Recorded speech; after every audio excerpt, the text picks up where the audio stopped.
There are moments in life when something in the air changes, yet we can't explain what it is. It's not a visible event, nor a concrete piece of news. It's more like a whisper moving through the body, a slight shift in the inner rhythm. You wake up and notice that certain thoughts no longer carry the same weight. What once occupied your mind now feels distant, almost irrelevant. It's as if a part of you has already crossed over to another place, even though the outer scenery still appears the same. Bruce Lipton reminds us that the body is a living reflection of the energetic environment we sustain. When frequency shifts, it responds even before life offers visible proof.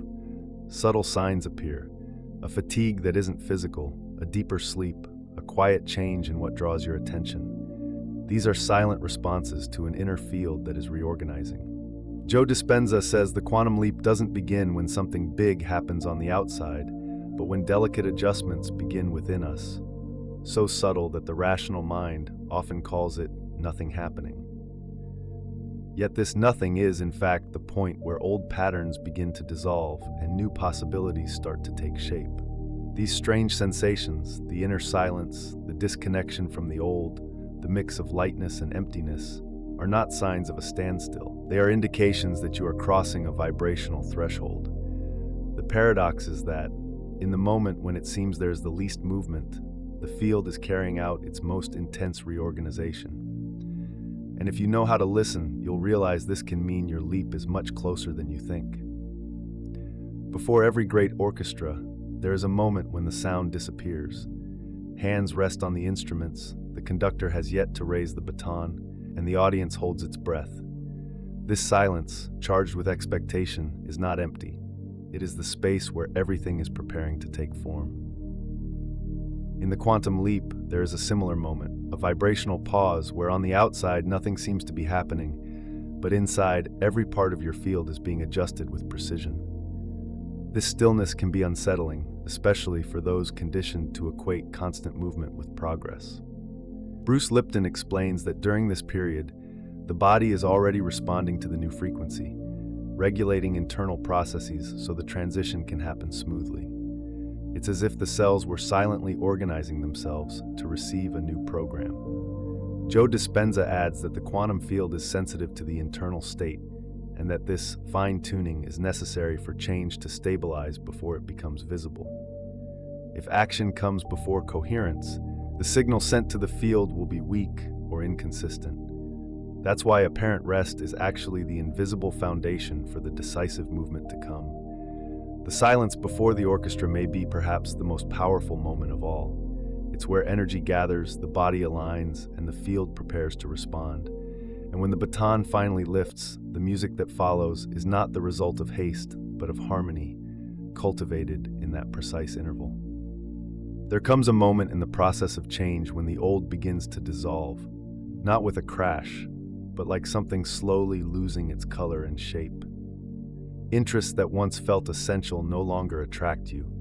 Habits that once brought comfort now feel heavy, and certain relationships begin to sound like repeated lines from a movie you've watched too many times. This is the dismantling of the old blueprint, the silent breakdown of the structure that has supported your life until now.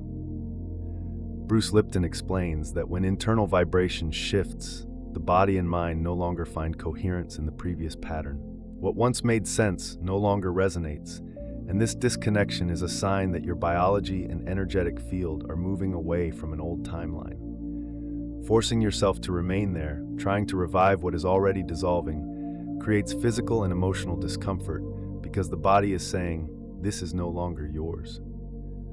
Joe Dispenza describes this moment as the breaking of a field of memories that held the current reality in place.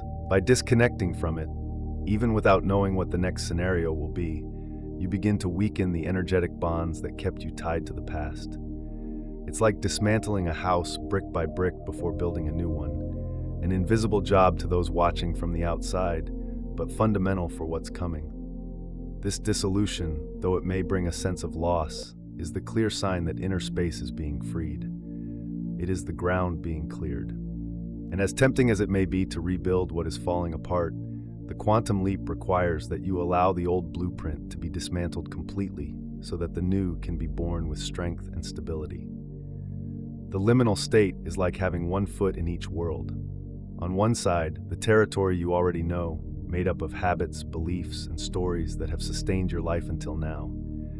On the other, something new, still nebulous, that begins to call but has not yet fully revealed itself. It is a feeling of suspension. You no longer belong to what was left behind, but you also don't fully inhabit what is yet to come. Bruce Lipton explains that in this moment, what we could call quantum decoherence occurs. Your internal field is already vibrating differently, but the external still reflects echoes of the old frequency. This disharmony is natural and temporary, a period of adjustment in which the body, mind, and environment are learning to align with the new information. Joe Dispenza reminds us that this transition requires patience. The urge to speed things up can generate anxiety, and anxiety sends mixed signals to the field. It's like trying to plant seeds in soil that is still being prepared. In the liminal state, the focus is not on forcing results, but on sustaining internal alignment until the new field is consolidated enough to collapse into physical reality. Being between two worlds can provoke insecurity, but it is also a privilege. You are in the exact point where everything is possible. It is in this in-between that the greatest opportunities for conscious choice appear. And the more you can remain present in this space, without rushing to close it, the more consistent the leap that follows will be. Uncertainty, though uncomfortable, is often the clearest sign that the leap is near. It's like standing before a closed door, feeling that something is on the other side but not yet able to see it. The mind, accustomed to leaning on guarantees, begins to seek concrete proof. But the quantum field does not respond to that anxiety. It responds to coherence. The challenge is to sustain a stable internal state, even when logic insists that nothing is guaranteed. Bruce Lipton explains that at this stage, the body is adapting to a new perception of reality. Biology reorganizes to match the vibrational shift, and this can create contradictory sensations. Physically, you feel that something is happening, but rationally, there is no data to confirm it. This gap between feeling and seeing is an essential part of the process. Joe Dispenza calls this the point of tension, the moment when the old and the new briefly overlap before separating completely. This tension is not a flaw in the system, but a push that helps consolidate the transition. It's like a rubber band stretched to its limit before releasing and propelling something forward. Seeing uncertainty as the enemy only prolongs the crossing. But facing it as proof of proximity changes everything. When you understand that this discomfort is actually a sign that you are millimeters away from the quantum collapse, anxiety gives way to presence. And it is in this presence that frequency stabilizes and reality begins to respond. The emotional swings that arise in this phase can be intense and at times unsettling. In a single day, you might feel excitement and fear, clarity and confusion, confidence and doubt, all in quick succession. It's as if you were navigating waves that change direction without warning, requiring you to constantly adjust your inner helm. This movement is not a sign of faulty instability, but of recalibration.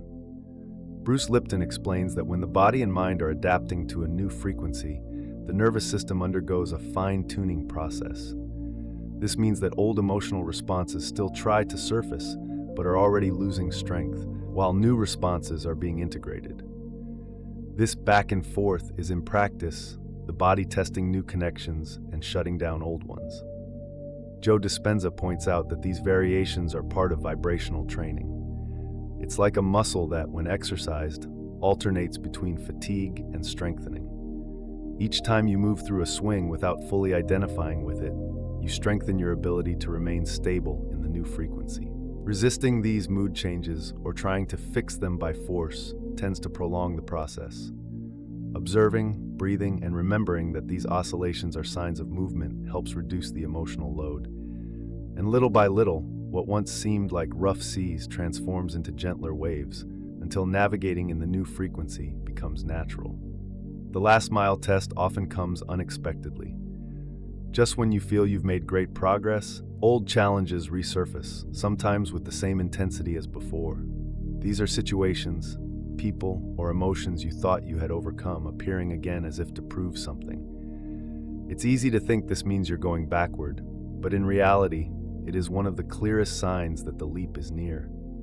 Bruce Lipton explains that as you change your internal field, you begin sending new instructions to your biology and your environment.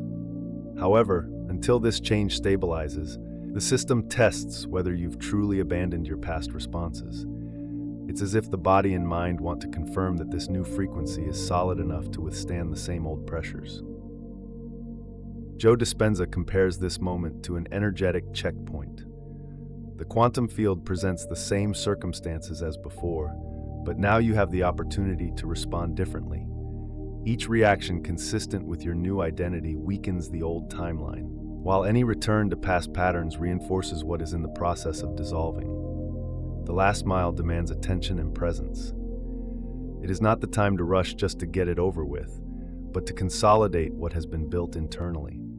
Every conscious choice, every aligned decision, works like a seal that closes the door to the past and strengthens the path to the new. Impatience is an almost irresistible trap at this stage.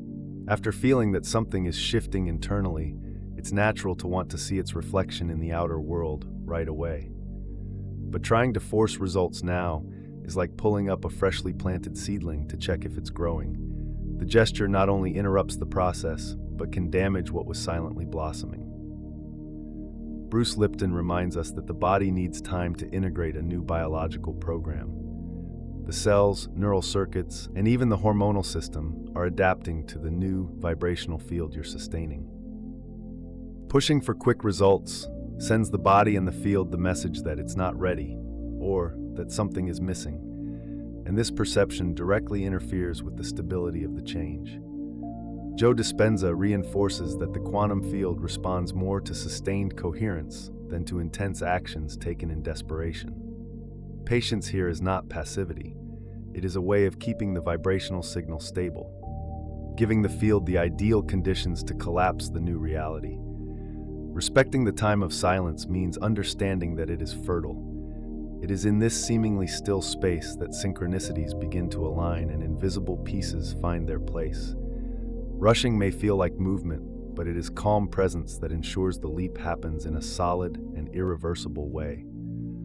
The instantaneous collapse is the moment when everything changes suddenly, with no apparent transition. It's like an electron jumping to another orbit. There's no visible path from one state to another, only an immediate leap. On the quantum level, this happens when your internal frequency matches, precisely and stably, the frequency of the reality you desire. In that instant, the field no longer needs to negotiate adjustments, it simply responds. Bruce Lipton explains that until this point is reached, the body and mind go through a deep alignment process, rewriting biological and emotional patterns to sustain the new state.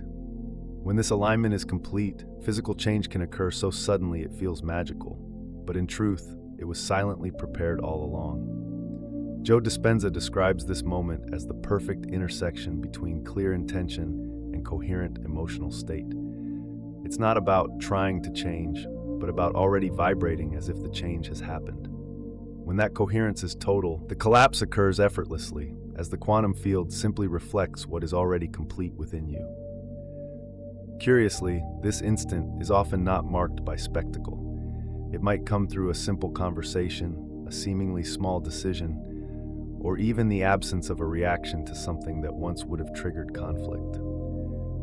The sign of collapse is not in the drama of the scene, but in the quiet clarity that suddenly you are already living the new. The silent arrival is different from what the mind imagines when it thinks of a big change. There are no fireworks, no triumphant music. Often, the moment passes almost unnoticed, and you only realize it later when you notice that something inside you has shifted. An old fear simply doesn't appear. An emotional trigger that once threw you off balance no longer provokes a reaction. It's as if the old scenery had lost all power over you. Bruce Lipton explains that when this happens, it means the body and mind have already integrated the new programming.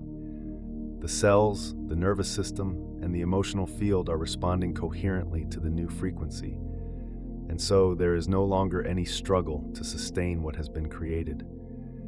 It's the point where change stops being effort and becomes nature. Joe Dispenza adds that this almost invisible transition is the true sign that reality has already shifted. When you no longer need to stay focused or protect the achievement, it's because it has already become fully rooted in who you are. It's the same logic as learning to walk. Once the body integrates it, you no longer have to think about each step. The silent arrival is gentle but powerful. It brings the calm certainty that you are already living in the new state, not because you are trying to believe it, but because the old no longer makes sense. It's in this simplicity that lies the most solid proof that the quantum leap has already happened. Stabilization is the stage where the new state stops being something you reached and becomes simply who you are. At this point, there's no more need to test if it worked, to look for signs, or to mentally reaffirm the change. You live as if you have always been this way, because for the body and mind, this is now a consolidated truth. Bruce Lipton explains that when cellular programming fully adjusts to the new vibrational field, it begins to operate automatically. This means your reactions, choices, and perceptions now come from this new point of reference without conscious effort. Biology and energy are aligned, and this alignment keeps the new reality stable. Joe Dispenza reinforces that stabilization depends on sustaining internal coherence long enough for the field to interpret this state as permanent. It is the stage of fully inhabiting the frequency you've reached, without trying to control the process. The less you monitor it, the more solid it becomes, because the focus shifts from the change itself to the life you live from it. Stabilizing is therefore a silent act of presence. It is allowing the new to take root to the point of no return, not through effort, but because any attempt to go back to the old simply no longer makes sense.